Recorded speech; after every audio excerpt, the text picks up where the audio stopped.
All right, so for week 9 of fall anime, we're kind of continuing things. Chainsaw Man going crazy.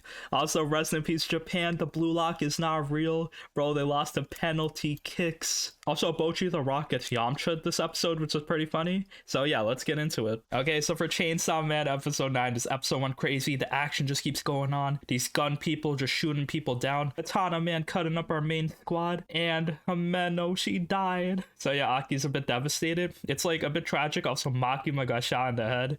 So yeah, where do we go from here? Well, basically, yeah, just like more action. Himeno, we see as she disappears. Her last move, she uses her ghost hand to pull up Denji's ripcord. So yeah, Himeno's always being useful. I'm gonna miss her. She was kind of holding things down, sacrificing herself. And when finally they needed Denji, she pulls the cord. So the Chainsaw Man is coming through.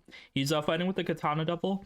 The action in this episode was like very solid. I love how like this is kind of like an action shonen type of anime, but not really. There's more like character moment focus. So when you finally do get action, it's like pretty hype. This fight scene was really fun. Just like two dudes swinging their like goofy heads, the sword head and the chainsaw head. The thing is, Denji, he doesn't really have a special move, but the Katana Devil guy does. So when Denji kind of takes a hostage, Katana kind of squats down, teleports behind you. So that move's a bit unfair. And basically he cuts Denji in half. He killed him a second time. And yeah, where do we go from here? They're probably going to kidnap Denji, take his heart. But that's where Makima comes in. You thought she was dead? Psych. She kind of like gets up very creepy, just smiling like, yeah, bitch, I lived. And then she kind of like destroys all the other terrorists on the train. And we see like a bit of her powers coming through. So yeah, she's just ripping holes into these dudes. And then yeah, when she leaves the train, she sees like these two other guys, Tendo and Kurose. So Tendo's like this tall girl with spiky hair. Kurose's kind of shorter devil hunting dude. They both have facial scars. And they're kind of here to meet with Makima. The problem is, yeah, the whole devil hunting squad got shot down. All the people that we went drinking with, we see all their bodies literally dead, besides like maybe one or two people. Yeah, after that, Makima's like, yeah, we're a bit too far away from Tokyo to kind of help Denji and everyone out. So, yo, we'll do what we can over here. So Makima's like, gather 30 death row convicts and get me to the highest shrine. We're gonna do some ritual. So Makima kind of shows off another power. It's part of like a devil contract. So basically she pulls out the gang signs. She asks the prisoners, all blindfolded, okay, say the name of this person. And then that person explodes. Like Makima kind of twists her body. So yeah, Makima just like killing these convicts as a conduit to murder all the other terrorists that were like shooting at our squad. So yeah, we see all these guys kind of blowing up, exploding. The Katana dude and the Snake Devil girl didn't really die yet, but they're also like really shook. So they try to get away with Denji. Problem is that when Makima finishes, Kobeni comes through. She's equipped with a knife and a walkie-talkie. So she was kind of tracking these dudes down. She's like, oh, RI saved my life. I can't believe it. Now, like, I'm just mad. So she's still, like, really scared, but we see that she's actually super strong. So the snake girl, Sawatari, she kind of summons the snake. Kobeni's like, yo, this is no problem. Parkour, goes up the snake's tail, climbs up its body, jumps through, like, the streets, dodging bullets from the Katana dude. And then she kind of cuts his arm off, does a somersault, grabs his gun, 180, and kind of, like, shoots him in the back. She kind of takes cover behind the Chainsaw Man, and then those two guys get away. But damn, bro, Kobeni over here. This is the best action we had this episode. It was hyper than the Chainsaw versus Katana fight, if you could believe that. So yeah, this episode had a lot of cool moments, good action. We felt bad because Himeno, they brought her up in the beginning. We got fan service of Makima dressing up, getting changed in cleaner clothes. Her ass was in full display. And then after that, her cool badass gang sign power. So yeah, we still got a lot of questions. Makima was so kind of creepy this episode. I cannot trust her. Because like when you see her, she kind of like calculated everything. And it's also not normal to be shot in the head and get up like that shit did not happen. So yeah, I did not like how creepy Makima was. Like obviously she's a good person because she saved everyone, but she implied that she knew that like this plan was gonna happen. She did nothing to kind of like save the devil hunting people. And then in this carnage, the special division, they kind of merge into one branch and are kind of under the control of Makima. So Makima basically has all control of this Tokyo devil hunting organization. That's kind of sus, makes me uncomfortable. But besides that, yeah, what a crazy episode. Cannot wait for more. Shit is just pumping up. It seems like the beginning of the season was just like a bunch of chill character moments. It was really fun and we're just like fighting devils, but now stuff is escalating, people are dying, and the story's going full octane. So yeah, I guess we'll see what's gonna happen next. Also, ED review, ending 9, it's by Eimer. The song was like very good. It's like an ending song. Didn't really feel too much like Chainsaw Man, so it definitely was not my favorite, but Eimer, her voice is godlike. She was on the most recent Demon Slayer OP, she was on Vinland Saga and Fire Force, so yeah, I love her songs. The ED visuals also featured Himeno again.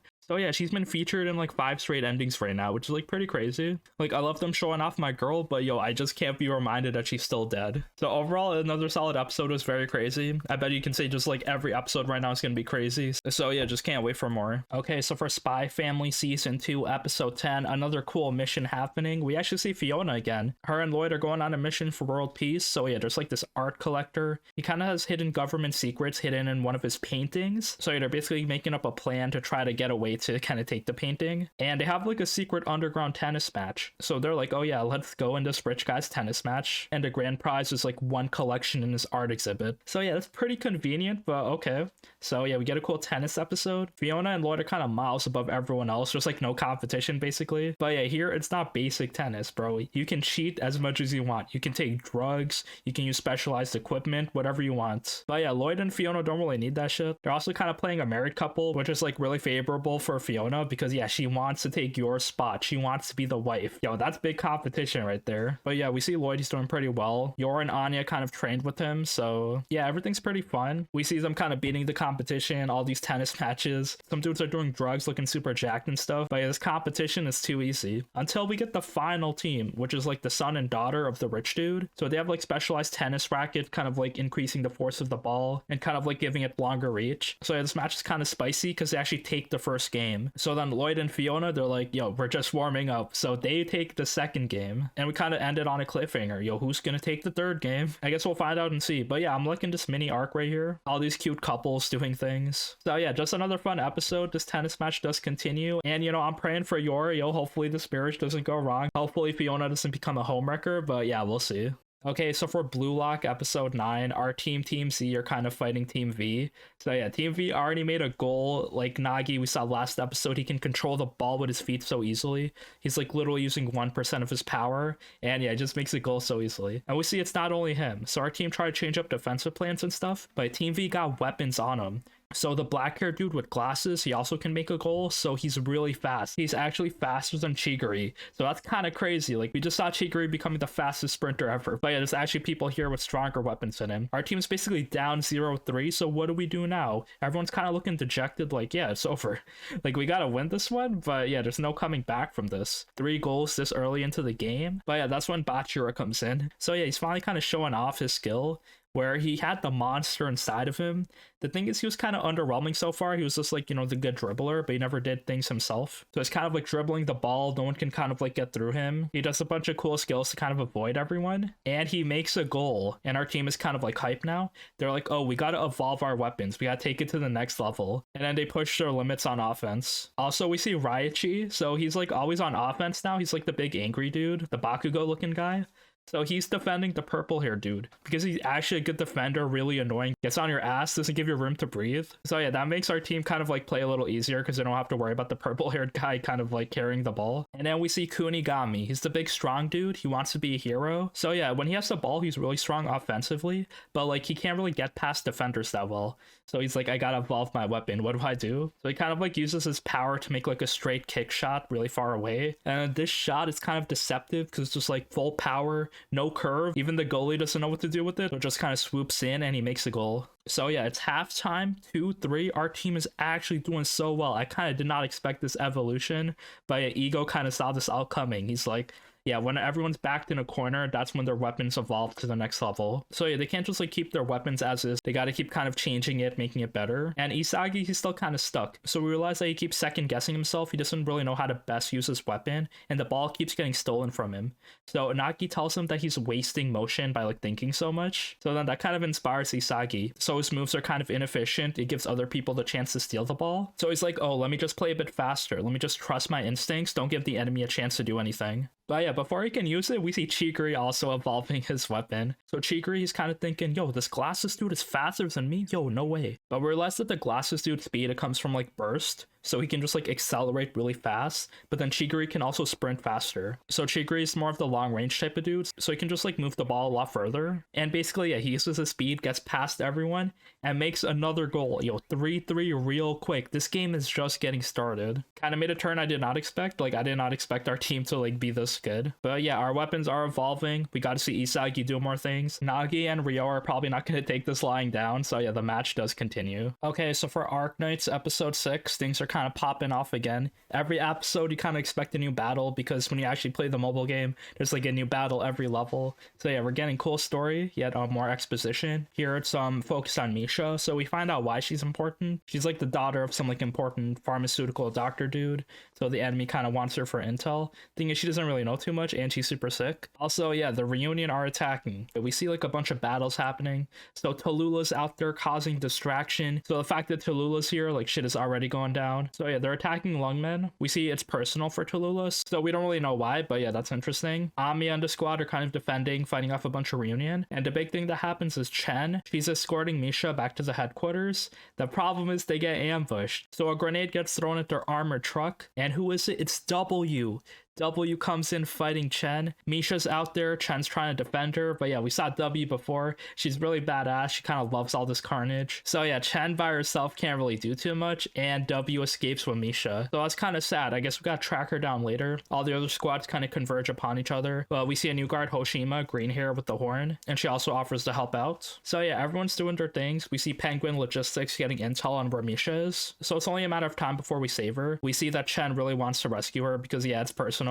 And she just wanted to take care of the little kids. So yeah, Chen has a soft heart inside, a real tsundere. But after that, yeah, our mission kind of changes. We're defending Lungmen, but we also have to rescue Misha. So I guess that means we got to track W, kind of fight him off. And yeah, hopefully things go well. But yeah, the episodes are flowing pretty well, really interesting. And yeah, we're getting more story each time. Okay, so for Bocchi the Rock, episode 9. This episode was very chill. You know, we beat our first concert last episode, so, you know, it's just smooth sailing from here. It's actually summer vacation, so yeah, you'd think everything would go really well. Nah, Bocchi's in another situation. She's been stuck at home all summer. She has not done anything, not gone outside at all. She's just in her room playing her guitar, which is like no problem for her. You know, she's used to this, she likes it, but the problem is she has friends, she has bandmates, but she doesn't want to make the first move and like ask them to invite her somewhere. So yeah, she's just stuck in this cycle again. She's kind of wasting her summer. Her mom and her little sister are kind of like giving her shit. So yeah, Bocchi got some good ass guitar skills, but she's just not hanging out. So then on the last day of summer, basically, Bocchi's kind of a wreck. She's like talking to herself, making up words, and like digging graves for cicadas. And then her bandmates are like, yo, did anyone invite Bocchi anywhere this summer? And then Rio was like, I thought you guys did. And Akita was like, oh, I was too busy with my own friends. I didn't want to impose. And then Nichiko was also kind of busy with work and taking care of the house.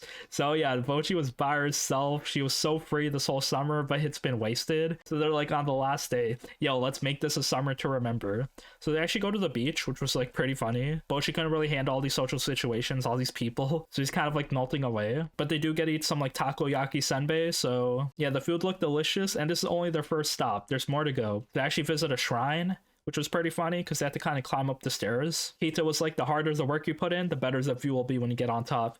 But then everyone else gets lazy, so they decide to just take the escalator. It's kind of funny seeing Kita be the athletic, energetic girl, and everyone else is like lazing around. But yeah, a lot of funny moments. Everyone had fun. I think, yo, the highlight of this episode, so they were eating ice cream, and then these hawks start attacking Bocchi to kind of see her as inferior. So then she's just getting attacked by birds. This is so traumatic. And then she gets like exploded into like the Yamcha'd pit. So this was the funniest moment of the episode. I really love all these extra comedic scenes. But yeah, after we see Bocchi doing the Yamcha pose, they kind of go home. It's like a memorable day. And then yeah, the next day they're kind of preparing for school. The problem is Bocchi, she can't escape from bed. Her mom thinks she's like lying about being sick, but actually, yo, Bocchi exerted herself so much. She got that DOMS, delayed onset muscle soreness. She just cannot move after walking so much, climbing all these steps and being so active. So it's gonna be a painful first day of school for her after the summer break. But then yeah, as we end the episode, we see there's a culture festival coming up, performers wanted. So maybe our squad will kind of like play a concert here, and yo, this will actually like help out Bocchi a lot,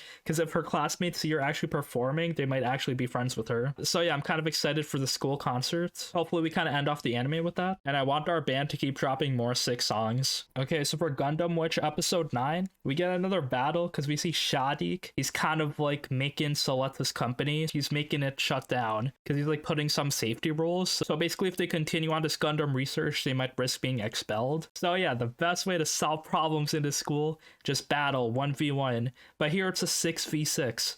So it's kind of like a team battle, Shadik's house versus the Earth house. So it's pretty interesting. We see all these characters kind of gearing up for battle. They're wagering the company, so yeah, it's all good. You know, I don't expect them to lose. Soleta has not lost once yet, so yeah, I doubt she's gonna lose to Shadik. They're a bit undermanned. They're looking for supporters, and they also need more Gundam suits. And the actual battle, it's kind of like a sweep. So it's like Shadik with his 5 girls around him versus Soleta with her Gundam suit, and then everyone else in the Earth House. So they're kind of fighting off pretty well, but then they just get picked off one by one, and it's just up to Soleta by herself, 1 versus 6. So yeah, how does she do it? Well, it's looking pretty dire because they released some antidote on her Gundam. It kind of like disables her Gundam, makes it unable to move. So yeah, don't you let out that antidote.